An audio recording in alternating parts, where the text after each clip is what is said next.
මේ පිළිමහන්සේ පූර්ණ උන්නත පිළිමයක්. ඒ කියලා කියන්නේ අපිට දැන් මේක ජීවමාන රුවක් හැටියට හැම පැත්තෙම පෙනෙන විදිහට නිර්මාණය කරලා තියෙනවා. හැබැයි අපට නොපෙනෙන දෙයක් ඔතන තියෙනවා. ඉංජිනේරුවෙක් හැටියට තමන් දන්නා ඉංජිනේරු තාක්ෂණය පිළිම කලාවක් සමග ගලපලා කිසිදු හැඩතලයක් නැති දැරන්ත කළුගල් කන්දකින් ජීවමාන බුදුරුවක් මතු කරන්නට කොයිතරම් හැකියාවක් තියෙන්නට ඕනේද අපිව ආකර්ෂණයටපත් කරනවා. පිළිමෙ නෙලනකොට මේ ගල මෙලෙක් කරගෙන මෙතන තියෙන රැලි 84ක් මේ පිරිසිදු රැලි 84ක් තියෙනවා. ඔය 84 සංඛ්‍යාවයි බුදුහාමුදුරුවෝ අතර ලොකු සම්බන්ධයක්.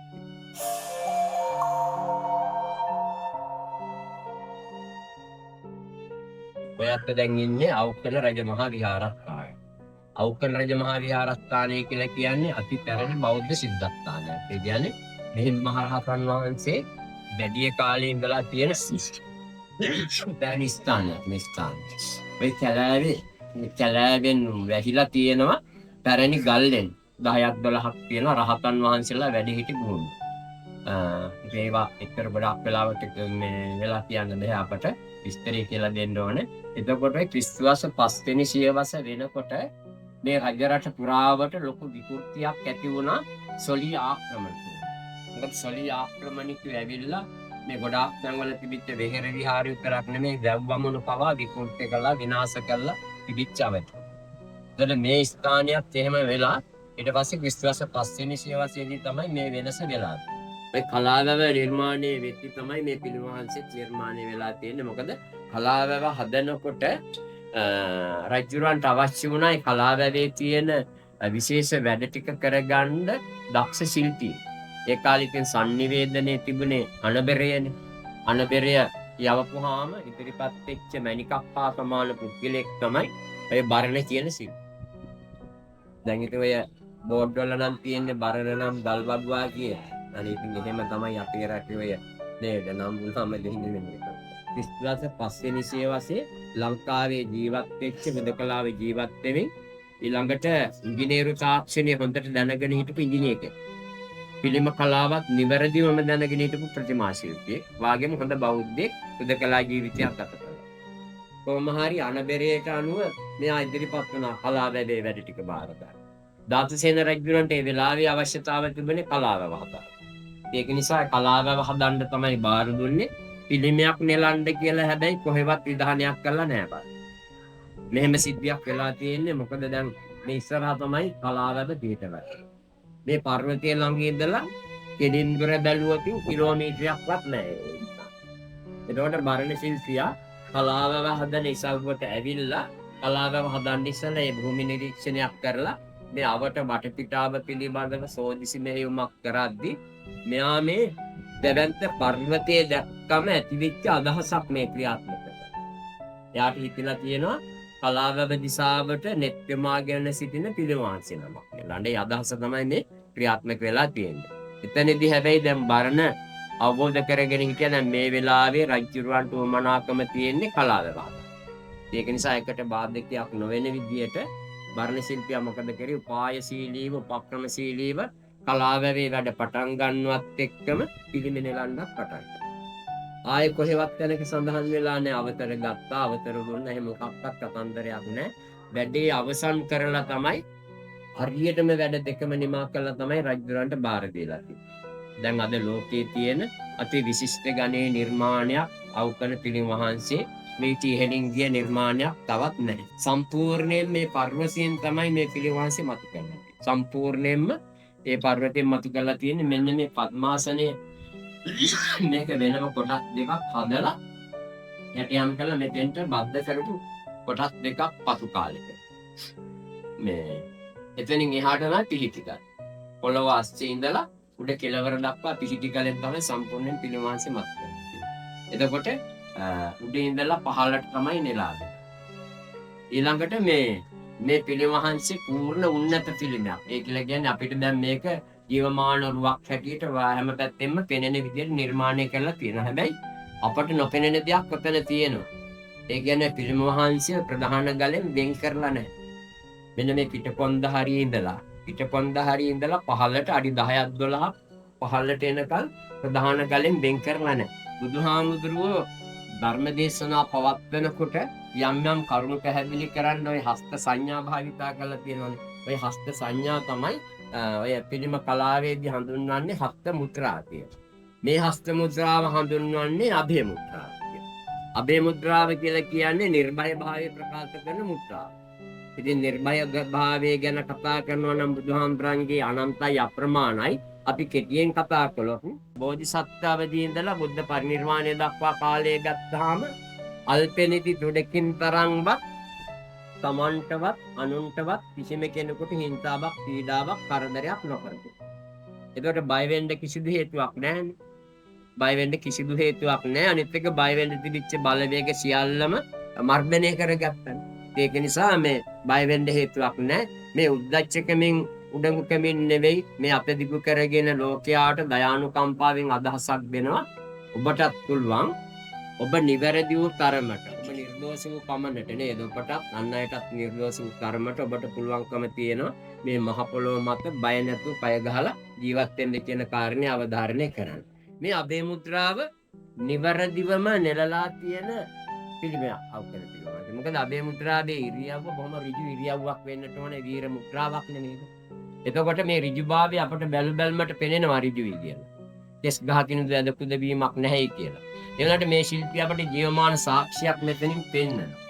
මේ ශිල්පතුල් දෙක මැද පොඩි කැටයමක් තියෙනවා දැක්කත්. අර පිහිටි ගලේ තියෙන කැටයම මත් කරලා තියෙනවා. ඒක හතරක් කොටුවක් වාගේ හදලා ඒක මැද්දේ ධන ලකුණ සලකුණු කරලා තියෙනවා. මං එහෙම නෙවෙයි බරණගෙම වැඩක්. බරණම තමයි මේ වැඩේ කරලා තියෙන්නේ. ඒකෙන් කියන්නේ මේකයි. මෙන්න මේ සිරස ඉදිරිපස කොටසට වතුර වැටුනම ඒ වතුර ටික මේ කෙස්රැලි අතරින් ගලාගෙන ඇවිල්ලා නලල් තලයේ දිගේ ඇවිල්ලා නහය දිගේ නහය කෙළවරට ඇවිල්ලා හරියට වැක්කිරෙන්නේ ඔය ධන ලකුණ මැද්දට වැක්කිරෙන්නයි නිර්මාණය කරලා තියෙන්නේ. දැන් හැබැයි වැක්කිරෙන්නේ නැහැ නේ. එහෙම වැක්කිරෙන්නේ නැහැ නිතර. අර දඹුලු ගලේ අර වතුර බින්දුව වැටෙනවා වගේ ඒක ස්වභාවික සිද්ධියක් නේ. එහෙම වැටෙන එකක් නෙවෙයි. මේක තේරුම් ගන්න හොඳයි. මේ කියන්නේ මෙතන කියන්නේ මොකක්ද දන්නවද? මේ ශිල්පියට උමනාව තියෙන මේ අභය මුද්‍රාවේ ඍජු ඉරියව්ව හරියටම මම නිරූපණය කරලා තියෙනවා කියලා පෙන්වුම් කරන්න ඕනෑම අවස්ථාවකදී පරිේශන මට්ටමින් බලන්න පුළුවන් විදිහට ලම්බක සාක්ෂණය සොයා ගන්න පුළුවන් උපක්‍රමයක් තමයි මේ සකස් කරන්නේ. පෙරස මතට වතුරක් කරපුවාම හරියටම ඒක තහවුරු වෙන විදිහ තමයි එතනින් නිර්මාණය කරලා තියෙන්නේ. එතකොට බලන්නකො ලම්බක තාක්ෂණයේ තියෙනවා සමබරතාවයේ තියෙනවා අපට නොපෙනෙන බද්ධයක් තියෙනවා. ඉංජිනේරුවෙක් හැටියට තමන් දන්න ඉංජිනේරු තාක්ෂණය පිළිම කලාවක් සමග ගලපලා නිර්මාණය කරලා තියෙන ලෝකයේ විශිෂ්ටතම නිර්මාණයක් මේ අවකල තියෙනවා.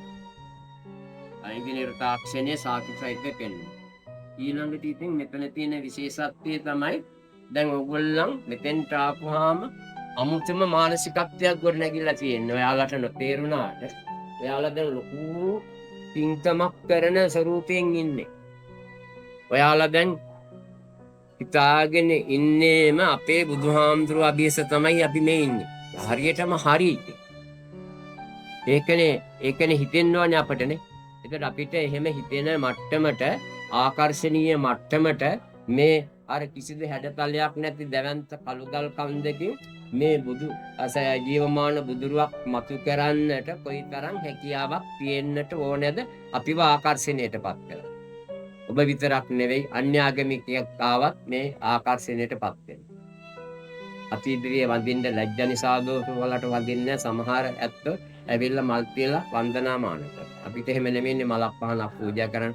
අපේ හදවත සාදු තියෙනවා එහෙම. ඒක තමයි බුද්ධාලම්බන ප්‍රීතිය කියලා කියන්නේ. ඕකේ ඉතින් ආයේ මේ කාගෙන්වත් මේ ගත්ත දෙයක් නෙමෙයි ලොකු පිනක් දැන් ඔතන තියෙන්නේ. ඕක තමයි පින කියලා කියන්නේ. එතකොට ඒ කියන්නේ දැන් ඔතන ඇති වෙන්නේ සෝමනස්ස සහගත සිත. සතුටක් ඇති වෙනවා. ඒකයි කාගෙන්වත් ගන්න පුළුවන් දෙයක් නෙවෙයි. එතකොට මේ පිළිම වහන්සේ නිසා තමයි අපට ඒ තත්ත්වය ඇති වෙලා තියෙන්නේ. ඒ තත්ත්වය ඇති කරන්නට වගකිව යුත්තා තමයි මේ සිංහල රටේ පන්න මේ සිංහල කලාකරුවා.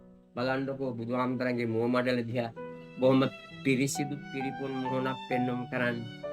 මහා පෞරුෂත්වයක් තියෙන බුද්ධිමත් පුරුෂයෙකුගේ මුව මඩල තුලින් මතු කරන මද සිනහවක් පෙන්වුම් කරලා තියෙනවා. ඉතින් බලන්නකො සිත්තිත් නැති දැරන්ත කළුගල් පර්වතයකට ජීවය කවලා නෙවෙයිද තියෙන්නේ. ජීවමාන ගුණය කවලා තියෙනවා. ඒ ජීවමාන ගුණය කවලා විතරක් නෙමෙයි මේ බලන්නකො මේ සිවුර පෙරවලා තියෙන අදි. අපි ජීවිතේට දැකලා නැද්ද මේ වාගේ නේද? ප්‍රමාණිකූලව පිළිවෙලකට සිවුරක් පෙරවගෙන ඉන්න අපේ හාමුදුරුවෝ අපි දැකලා නැති ඇති. මොකද එහෙම පෙරවන්න වෙලාවක් නැහැ නේ මේ හාමුදුරුවන්ට නේද? ඔක පැලි හදා පෙරව ඉන්නේ නැහැ. මේ සිවුර පෙරවලා තියෙන මතක තියාගන්න දැනට වතර 1570 ගන්නකට එහා පැත්තේ ලෝකයේ මේක විශිෂ්ට ගණයේ ප්‍රතිමා ශිල්පියා මේ ශ්‍රී ලාංකික තරුණයා බරණ. මේක නිවැරදිව වැඩේ කරලා තියෙනවා. ඒකාංශක පාරුපන ක්‍රමයට වංගුරේසේ සිවුර රැඳුනහම සිවුරේ රැලි ටික ස්වභාවිකව මේ දකුණු පතට කැරිකිලා රැලි වෙලා හිටියේ. ඒ ක්‍රමයේ මෙයා අනුගමනය කරා. ඊළඟට අනුරාධපුර යුගයේ පිළිම වහන්සේලා බලන්න සෙල් පිළිම වහන්සේලාගේ මේ සිවුරේ රැලි පෙන්눔 කරලා තියෙන තනි රේඛා ක්‍රමයක් මෙයා හරියටම මෙතන භාවිතා කරලා තියෙනවා. ඔතන තියෙන විශේෂත්වය තමයි පුළුවන් නම් කොහෙලා මට කියන්න යකඩ කටුවක් තියලා මිටියකින් ගහලා නෙලාවක තැනක් තියෙනවා නම් ඒ බුදුබඳ පුරාවට කොහේ හරි තැනක් තියෙනවා නම් හොයලා කියන්න. එහෙම තැනක් මං හිතන්නේ හොයාගන්න පුළුවන් වෙන එකක් නැහැ. ඊළඟට බලන්නකො මේ රැලි ටික මේ දකුණු පස්සේ තියෙන රැලි ටික එකම පරිමාණයකට එකම හැඩතලයකට අබමල් රේණුවක තරින්වත් වෙනසක් වෙලා තියෙනවද බලන්නකො. එහෙමත් නැහැ. නැත්නම් අපි ඉස්කෝලේ යන දූලා පුතාලා ඔය චිත්‍ර කරන ඇත්තෝ ඉන්නවා, භූගෝලීය කරන අය ඉන්නවා. හිතලා බලන්නකො පුතේ මේ වාගේ අපිට පැන්සලක් කොලයක් අරගෙන මේ එකම පරිමාවට එකම හැඩතලයකට ඔය වාගේ රැලි ටිකක් ඇඳගෙන යන්න පුළුවන් ද ටිපෙක්ස් කරන්නේ නැතුව මකණයක් අතේ. ඔය වෙලාවට ගියයි බෑ කියලා ඉතින් නේද? ඒක තමයි කියන්නේ. ඒ වුණාට ඉතින් මේ කළු ගලේ මෙහෙම ටිකක් කළා නම් මේ ශිල්පියා නේද? අපිට බැරි වෙන්න විදිහකුත් නැහැ නේද? කොහොම හරි ඒ විදිහේ ප්‍රමාණිකූලව කරලා තියෙනවා. මෙතන තියෙන රැලි 84ක්. මේ පිරිසිදු රැලි 84ක් තියෙනවා. ඔය 84 සංඛ්‍යාවයි බුදුහාමුදුරුවෝ අතර ලොකු සම්බන්ධයක් තියෙනවා. ඒ කියන්නේ ලෝකයට ත්‍රිපිටක ධර්මයේ දේශනා කළාම ත්‍රිපිටකයේ අඩංගු වෙන ධර්මස්කන්ධය 84000ක් ධර්මස්කන්ධ. ඒක දැන් මෙයා බුදු බඳ තුලින් පෙන්눔 කරන්න උත්සාහයක් කළා. ලෝකය මේ බුදුහාමුදුරුවෝ දේශනා කළා තියෙන මේ භ්‍රමමත්තේ කලීතරේ කියන මේ ලෝකාංච ලෝක සමුදයංච පඤ්ඤාම මම බඹයක් පමණ මගේ ශරීරය තුලින් ලෝකයේ ඇතිවීම පැවැත්ම නැතිවීම පෙන්වනවා කියලා. ඒක හොඳින් තේරුම් ගත්ත මේ ශිල්ප බලන්න බුදු බඳ ලෝකයේ හැටියට සලකලා ලෝකේ පුරාවට කිසිදු අවහිරයකින් බාධකයකින් අවුලකින් තොරව 84000ක් ධර්මස්කන්ධයේ විසිරී ගිය ආකාරයේ මේ රැලි රේඛා 84 තුලින් නිරූපණය කරනවා. එතකොට බලන්න බුද්ධ රත්නේ විතරක්ද වැඩි ඉන්නේ ධර්ම රත්නයත් වැඩි ඉන්නවානේ. ඉතින් ඔය රත්න දෙකම වැඩි ඉන්න තැන තවත් රත්නයක් අනිවාර්යයෙන්ම වැඩි ඉන්න ඕනනේ. එහෙමත් තියෙනවා මේ බලන්න. මේ හාමුදුරුවමක් සිවුරක් පෙරවිය යුතු විනය නීති ටික පෙන්නලා තියෙනවා. අන්දනකඩයක් අඳින්න ඕන සිවුර පෙරවන්නට ඉස්සෙල්ලා අන්දනකඩේ නෑඳ සිවුර පෙරවලා හිටියොත් සංඝාධිකරණයක් හමුවකදී වික්ෂුත්වයෙන් පවා අයින් කරන්න පුළුවන්. ඒ තරම් දරණ විනය නීති උල්ලංඝනය. අන්දනකඩේ ඇඳට හරියන්නේ බඳපටියක් බඳින්න ඕන. හරිනේ නැත්නම් හරහාට පෙන්눔 කරලා තියෙන්නේ බඳපටිය බැඳලා තියෙනවා. ඊළඟට අන්දනකඩේ මේ නැවත පෙන්වන්නේ අන්දනකඩේ ඇඳලා සිවුර පෙරවන්නකොට අන්දනකඩේ යට වාටිය අඟල් එකමාරකට తీරලා යටින් පෙනෙන විදිහට සිවුර පෙරවන්න. අර එකම ලෙවල් එකට සිවුර සකස් කරලා පෙරවලා තියෙන්නේ පරිමණ්ඩලාකාරව සිවුරක් පෙරවනවා කියන විනය. මේ බලන්නකො ඉතින් මොනවද නැත්තේ කියලා. ත්‍රිවිධ රත්නයමත් ඇතුළත් කරලා තියෙනවා.